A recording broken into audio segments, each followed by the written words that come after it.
चंदनपुर नाम का खूबसूरत गांव एक छोटी सी नदी के किनारे था। वहाँ बंटी नाम का एक कबूतर अपनी माँ टुनटुनी के साथ रहता था। जब वो छोटा था तभी उसके पिता की मृत्यु हो गई। आजा बेटा, नाश्ता कर ले और फिर स्कूल जा। देर हो रही है, मुझे भी कुछ करना है। ऐसे नहीं माँ, मैं इसे नहीं खाऊंगा। मुझे ये रूखी रोटी अच्छी नहीं लगती। मैं तो दूध के साथ खाऊंगा। मुझे दूध भी चाहिए। बेटा, दूध हमारे यहाँ नहीं है। अच्छा रुक, मैं अभी पड़ोस में सेठ के यहाँ जाकर देखती हूँ, उसके यहाँ दूध होता है। टुनटुनी सेठ के यहाँ जाती है और कहती है, भैया कालू, मेरे बंटी को दूध के बिना खाना अच्छा नहीं लगता है। मुझे एक गिलास दूध रोज दे दिया करो। उसके बदले में तुम्हें हमारा काम भी करना होगा। मुन्ने की माँ बीमार रहती है और हम बर्तन धोने के लिए एक बाई की तलाश कर रहे हैं। ऐसा करो, तुम दोपहर को मेरे बर्तन धो दिया करना और उसके बदले में मैं तुम्हें दूध और कुछ रुपये भी दूंगा। ठीक है भैया। इसी तरह जंगल में सबका एक दूसरे से कनेक्शन जुड़ा होता है। नगद रुपयों के बजाय सामान और काम करके काम चलाया जा सकता है। टुनटुनी दिन भर मजदूरी करती और जब मजदूरी नहीं मिलती तो जंगल में ही जिस किसी का काम मिलता तो कर लेती। तुम कितनी कमजोर हो गई हो माँ। जब मैं बड़ा हो जाऊंगा तब मैं तुम्हें कुछ भी काम नहीं करने दूंगा। मेरा राजा बेटा नौकरी करके रुपए लाएगा और मैं रानी की तरह बैठकर राज करूंगी। अच्छा माँ, मुझे एक अच्छी सी कहानी सुनाओ। फिर टुनटुनी उसको अच्छी अच्छी कहानियाँ सुनाती थी। बंटी कबूतर आराम से सो जाता था। किसी किसी दिन ऐसा होता कि खाने के लिए कुछ भी नहीं होता तो टुनटुनी खाना नहीं खाती और बस बंटी को ही खिला देती। माँ, मेरे साथ खाना खाओ। बेटा, मेरे पेट में दर्द हो रहा है। मैं खाऊंगी ना तो बीमार हो जाऊंगी। खाने से तो और भी तकलीफ बढ़ जाएगी। बंटी कबूतर पानी लेने के लिए किचन में जाता है। जब वो दाल का भगोना खोलता है तो चौंक पड़ता है। अरे, ये तो बिल्कुल खाली है। अब समझा, माँ के लिए कुछ बचा ही नहीं है। जो कुछ था उसने मुझे खिला दिया और अपने लिए बहाना बना रही है ताकि मुझे पता न चले और मैं आराम से खा लूं। उसकी आंखों में आंसू भर आते हैं। इन मुसीबतों के साथ बंटी बड़ा होता जाता है। उसकी शहर में नौकरी लग जाती है। उसके बाद उसकी शादी हो जाती है। टुनटुनी चिड़िया भी शहर में आकर कुछ दिन रहती है। बहू पिंकी उसका जीना हराम कर देती है। उस पर बहुत उल्टा सीधा आरोप लगाकर बंटी के कान भरती रहती है। मैं माँ को कितना समझाती रहती हूँ कि अच्छे कपड़े पहना करो, थोड़ा अच्छा रख रखाव रखा करो। आखिर आप एक अधिकारी हैं, आपसे मिलने वाले लोग आते हैं तो इन्हें देखकर कहते हैं कि आपने एक नौकरानी रखी हुई है। ये हमारी जानबूझकर बदनामी कराती हैं। हाँ, तुम ठीक कह रही हो। हमारा स्टैंडर्ड है और ये उसको गिराने में लगी हुई है। इससे तो अच्छा है कि ये गाँव में जाकर रहें। माँ, गाँव में रहो, मैं आपका खर्चा भेज दिया करूँगा। बेटा, अगर मेरे रहने से तुम्हारी बदनामी होती है तो मैं गांव में रह लूंगी। मैं तुम्हारा खर्चा लेकर क्या करूंगी? जब तक मेरे हाथ पैर चलते हैं मैं कमा लिया करूंगी। टुनटुनी चिड़िया अपने गांव चली जाती है। अचानक एक दिन बंटी कबूतर बीमार होता है और अपना चेकअप कराता है तो उसके पैरों के नीचे से जमीन खिसक जाती है। पिंकी, मेरे दोनों गुर्दे खराब हैं। अब मेरी जिंदगी का अंत समय आ गया है। डॉक्टर ने कहा है अगर तुरंत गुर्दा नहीं बदला गया तो मेरी मौत भी हो सकती है। वो पूरी कोशिश करता है, रिश्तेदार, दोस्त, परिचित सबसे कहता है, लेकिन उसे गुर्दा कहीं नहीं मिलता, ना ही कोई दान करता मिलता है। अचानक एक दिन गुमनाम दान करता उसको अपना गुर्दा दान कर देता है, जिससे उसका ऑपरेशन होता है। कुछ दिन बाद बंटी ठीक होकर अपने घर पर आ जाता है। उसकी पत्नी पिंकी उसे कहती है, देख लिया तुमने अपनी माँ का प्यार। दुनिया जहाँ के लोग आकर तुमको देख गए, लेकिन तुम्हारी माँ तुमको देखने तक नहीं आई है। बंटी अब अपनी माँ से बहुत नफरत करने लगा था। वो उसको कभी गांव में देखने नहीं जाता था। एक दिन गांव से उसके पड़ोसी हरिया काका का फोन आया। हेलो बंटी, तुम्हारे घर से बदबू आ रही है। मकान बंद है, यहाँ आकर देखो। बंटी जब वहाँ जाता है तो देखता है कि बंद घोंसले के भीतर उसकी माँ मरी पड़ी है। शायद उन्हें 5-6 दिन मरे हुए हो गए होंगे। वो बीमार हो गई थी। उसकी देखभाल करने वाला कोई नहीं था। वो स्वाभिमानी थी। वो किसी का एहसान लेना नहीं चाहती थी, क्योंकि उसके गांव के कुछ पक्षियों ने कहा था कि तुम इधर उधर मारी फिरती हो, तुम्हारा जवान बेटा तुम्हारी मदद नहीं करता, जरूर तुम में ही कोई कमी होगी। बंटी कबूतर माँ का अंतिम संस्कार करके घर आता है तो पड़ोस के सभी पंछी जमा होते हैं और वो बंटी को धिक्कारने लगते हैं। बंटी, हम तुम्हें ऐसा नहीं समझते थे। तुम्हारी खातिर चाची ने पूरी जिंदगी मजदूरी की और अपने शरीर का खान पान का भी कभी कोई ध्यान नहीं रखा। तुम सब भूल गए। कौन इतना करता है? तुम्हारी पत्नी ने उन्हें शहर से लड़ झगड़ कर भगा दिया और कोई माँ होती तो तुमको देखने तक नहीं जाती, लेकिन उन्होंने तो अपना गुर्दा तक तुम्हें दे दिया। ये बात सुनकर बंटी को जैसे करंट लगा। क्या मुझको गुर्दा देने वाली मेरी माँ थी? तभी तो वो तुमको देखने नहीं जा सकी। उसने डॉक्टर से कह दिया था कि मेरे बेटे को मत बताना कि गुर्दा मैं दे रही हूँ, नहीं तो वो बेचारा मेरी कमजोर हालत को देखते हुए गुर्दा नहीं लेगा। मैं चाहती हूँ कि मेरा बेटा ठीक ठाक रहे। मेरा क्या है, मैं तो मरने को ही बैठी हूँ। बंटी की आंखों से आंसू बहने लगे। अब वो बहुत पछता रहा था। ऐ भगवान, मैंने कैसा अनर्थ किया जिस माँ ने अपना सुख नहीं देखा और मेरे लिए अपनी जिंदगी कुर्बान कर दी। उस माँ को अंतिम समय में अपने पास भी नहीं रख सका। उसे याद आया जब वो बचपन में अपनी माँ से कहता था कि जब वो बड़ा हो जाएगा तो उसे कमा कर खिलाएगा, तो माँ कहती थी कि उसकी नौकरी लग जाएगी तो वो रानी बनकर राज करेगी। अब बंटी बहुत पछता रहा था। वो जोर जोर से रो रहा था। माँ, मैंने तुम्हारे साथ बहुत गलत किया। अपने नालायक बेटे को माफ कर देना माँ, मुझे माफ कर देना।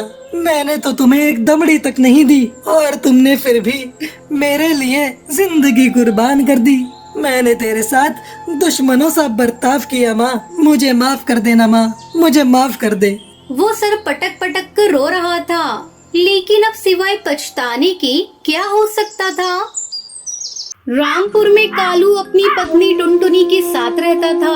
कालू बहुत ही गरीब था। वो मजदूरी करता था और टुनटुनी पक्षियों के घरों में काम करती थी। उनके 2 बच्चे थे। एक दिन कालू को वो बीमार पड़ जाता है। कई दिन बीत जाने के बाद भी कालू की तबीयत में कोई सुधार नहीं होता। टूनी के पिताजी, मैं कहती हूँ किसी डॉक्टर के दिखा लो। कई दिन हो गए हैं, तुम्हारी तबीयत में कोई सुधार नहीं हो रहा है। मेरा जी बहुत घबरा रहा है। अगर तुम्हें कुछ हो गया तो मेरा और बच्चों का क्या होगा?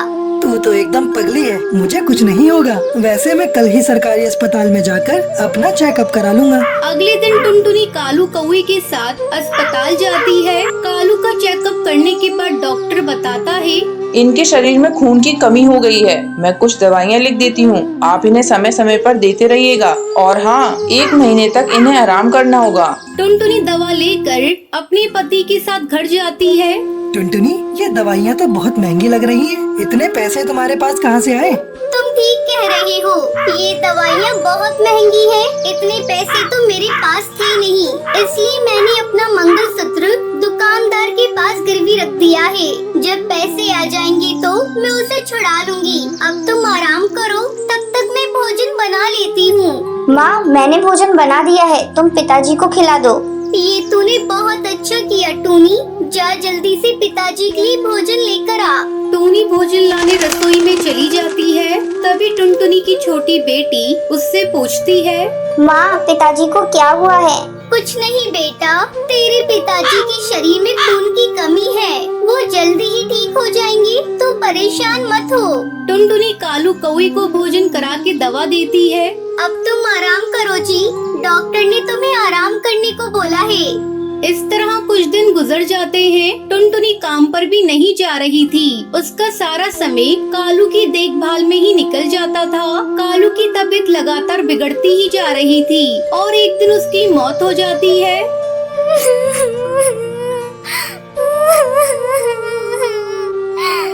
टूनी जी पिताजी, आप हम लोगों को छोड़कर क्यों चले गए? मैं अकेली बच्चों की देखभाल कैसे करूंगी?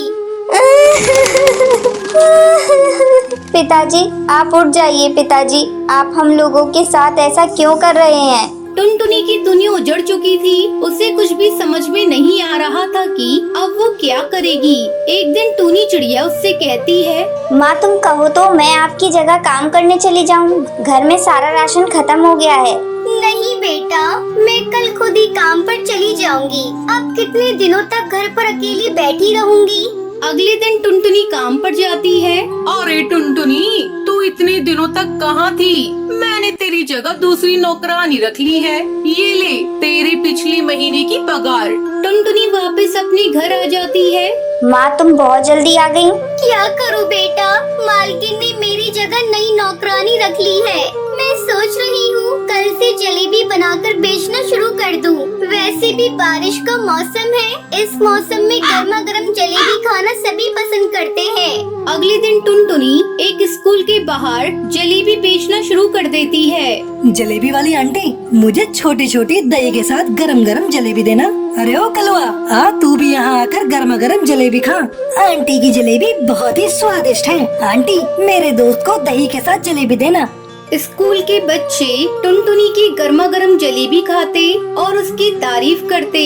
जलेबी की बिक्री देखकर टुनटुनी बहुत खुश थी। जल्द ही टुनटुनी सारी दही जलेबी बेचकर वापस घर चली जाती है। टूनी बेटा, मेरी जलेबी सारे पक्षियों को बहुत पसंद आई और जल्दी ही बिक गई। माँ ऐसा करती हूँ मैं भी कल से आपके साथ चलूंगी। नहीं बेटा, तुझे मेरे साथ जाने की कोई जरूरत नहीं। तू अपनी और अपनी बहन की पढ़ाई पर ध्यान दे। कल से तुम लोग फिर से स्कूल जाना शुरू कर दो। इस तरह टुनटुनी चिड़िया जलेबी बेचकर अपना और अपनी बेटियों का पेट पालने लगी और खुशी खुशी रहने लगी।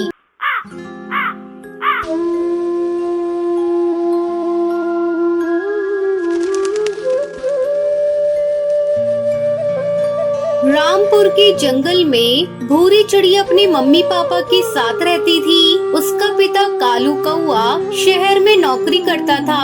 उसे रोज रोज शहर आने जाने में बहुत परेशानी होती थी। उसकी परेशानी को देखकर भूरी की माँ टुनटुनी एक दिन अपने पति से कहती है, सुबह सुबह तुम्हें उठकर नौकरी पर जाने के लिए निकलना पड़ता है। खुद भी परेशान रहते हो और मुझे भी परेशान करते हो। तुम ऐसा करो, शहर में एक घर किराए पर ले लो, हम सभी वहीं रहेंगे। भूरी का भी दाखिला किसी अच्छे स्कूल में करवा देंगे।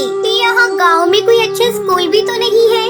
तुम ठीक कह रही हो भूरी की माँ, मैं आज ही शहर में किराए का घर देखता हूँ। इतना कहकर कालू कौआ वहाँ से चला जाता है। शहर जाने की बात सुनकर भूरी चिड़िया खुश हो जाती है। उस दिन भूरी चिड़िया खुशी खुशी अपने गांव के स्कूल में जाती है। क्या बात है, आज तो तू बहुत खुश है। तुम्हें पता है लूसी, मैं अपने मम्मी पापा के साथ अब शहर में रहने जा रही हूँ। अब से मैं वहीं पढ़ने जाऊँगी। कालू कौवे का पूरा परिवार शहर में रहने के लिए चला जाता है और भूरी का दाखिला एक प्राइवेट स्कूल में हो जाता है। भूरी बेटा, भूरी जल्दी उठ, आज तेरे स्कूल का पहला दिन है। जा जल्दी से जाकर ब्रश कर ले, तब तक मैं तेरा ब्रेकफास्ट रेडी करती हूँ। भूरी चिड़िया तैयार होकर बस का इंतजार करने लगती है। तभी बस का हॉर्न बजता है। माँ लगता है स्कूल बस आ गई, अब मैं चलती हूँ। भूरी बस में बैठकर स्कूल चली जाती है। जब वो अपनी क्लास में पहुंचती है, अरे रे रे रे, तू यहाँ क्यों बैठी है? तूने अपनी शक्ल देखी है आईने में? कोयले की तरह काली है। तू हट यहाँ से, पीछे जाकर बैठ। भूरी चुपचाप पीछे वाली सीट पर बैठ जाती है। तभी क्लास में स्कूल की टीचर नेहा तोती आती है। लगता है तुम इस स्कूल में नई स्टूडेंट हो। चलो अपना नाम बताओ। मैडम मेरा नाम भूरी है। तुम पीछे वाली सीट पर क्यों बैठी हो? चलो आगे आओ। नहीं मैडम, ये काली कलूटी मेरे पास नहीं बैठेगी। मैं इसे अपने पास नहीं बिठाऊंगी। क्यों, क्या हुआ? ये भी तो तुम्हारी तरह इस स्कूल की स्टूडेंट है। तो ठीक है, आप इसे पढ़ाइए, मैं नहीं पढ़ूंगी यहाँ। मैं जाकर आपकी कंप्लेंट प्रिंसिपल मैडम से करती हूँ। थोड़ी देर बाद स्कूल की प्रिंसिपल नेहा तोती को अपने कैबिन में बुलाती है। आप ये क्या कर रही हैं? मिस नेहा, आपको पता है ना, टूनी ट्रस्टी की बेटी है। उन्हीं के सहयोग से ये स्कूल चल रहा है। अगर टूनी उस काली स्टूडेंट के पास बैठना नहीं चाहती तो आप उसे फोर्स क्यों कर रही हैं? अब आप जाइए अपने क्लास में और अपने काम पर ध्यान दीजिए। आगे से आपकी शिकायत मेरे पास नहीं आनी चाहिए। नेहा तोती वापस अपनी क्लास में आती है। चलो सभी अपनी अपनी जगह पर बैठ जाओ। आ गई ना अकल ठिकाने। बहुत आई थी मुझे काली कलूटी के पास बिठाने वाली। शाम को जब स्कूल की छुट्टी होती है तो सभी बच्चे अपने अपने घर जाते हैं। भूरी चिड़िया उदास मन से अपने घर पहुंचती है। उसका उदास चेहरा देखकर उसकी माँ उससे पूछती है, क्या हुआ बेटा, तू उदास क्यों है? नया स्कूल तुझे पसंद नहीं आया क्या? नहीं माँ, ऐसी कोई बात नहीं। अगले दिन जब भूरी चिड़िया स्कूल जाती है तो देखती है कि पूरी क्लास में चारों तरफ केले के छिलके पड़े हुए थे। भूरी चिड़िया बिना कुछ बोले अपनी सीट पर जाकर बैठ जाती है। जब नेहा तोती क्लास में पढ़ाने के लिए आती है तो केले के बिखरे हुए छिलके देखकर गुस्सा हो जाती है। इस क्लास की ऐसी हालत किसने की है? मैडम, इस काली कलूटी ने क्लास में केले खा खा कर छिलके फेंक रही थी और मैंने इसे मना किया तो इसने उल्टा मुझे ही डांट दिया। अरे ओ काली चिड़िया, चल इधर आ और पूरी क्लास की सफाई कर। मैडम, मैंने ये केले के छिलके नहीं फेंके, इस टूनी ने फेंका है, वही खा रही थी केले। मैडम, आप टूनी के बैग को चेक कीजिए, अभी भी केले इसके बैग में ही पड़े हुए हैं। नेहा टीचर टूनी के बैग को चेक करती है और केले को देखकर सारी बात समझ जाती है। नेहा तोती टूनी को भूरी चिड़िया से माफी मांगने के लिए बोलती है। टूनी को अपनी गलती का एहसास हो जाता है। वो भूरी चिड़िया से माफी मांगती है। उस दिन के बाद से टूनी भूरी चिड़िया की सहेली बन जाती है और साथ साथ खुशी खुशी पढ़ाई करने लगती है।